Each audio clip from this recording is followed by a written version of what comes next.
I'm here at my music school, Rock Out Loud, and what I've done was I've kind of created that sense to get everybody or capture everybody's senses.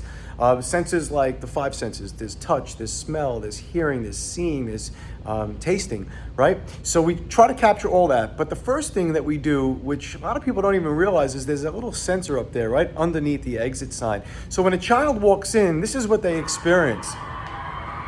They experience that crowd chant, that raving fan, and they're screaming for them. And the reason why we do that is we like to break the child's state, which means that they've walked in and maybe they've had a problem at school, or they failed a subject or a test, or maybe they broke their phone, or they got punished from their parents. So that reminds them that they're a rock star, and it changes their state like that. And as you walk through my school, you're gonna see things that do stuff like that. Changing their state is one, and then we have popcorn, the sense of taste.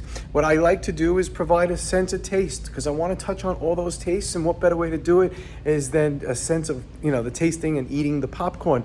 And you might hear it, but above there in the ceiling somewhere is a diffuser that actually sends out the smelling sense of pink bubble gum.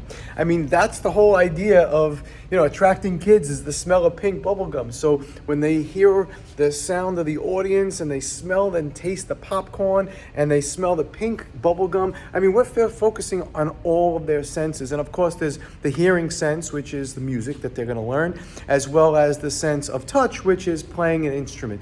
These are all my rooms. It's all about the experience here. Each one of these rooms are created to look exactly like the clubs, like CBGB's in New York City. That's the same facade. We have the Bitter End, we have L'Amour's, and over here we have the Whiskey A Go-Go, and we have, of course, the Cavern Club, where the Beatles actually started their career. That was their club that they played in. And if you look over here, there's Strawberry Fields. Oh, I almost dropped the phone. Strawberry Fields is where the Beatles, John Lennon had a little place in Central Park, and it's Strawberry Fields over there. So I love to offer the experience from beginning to end.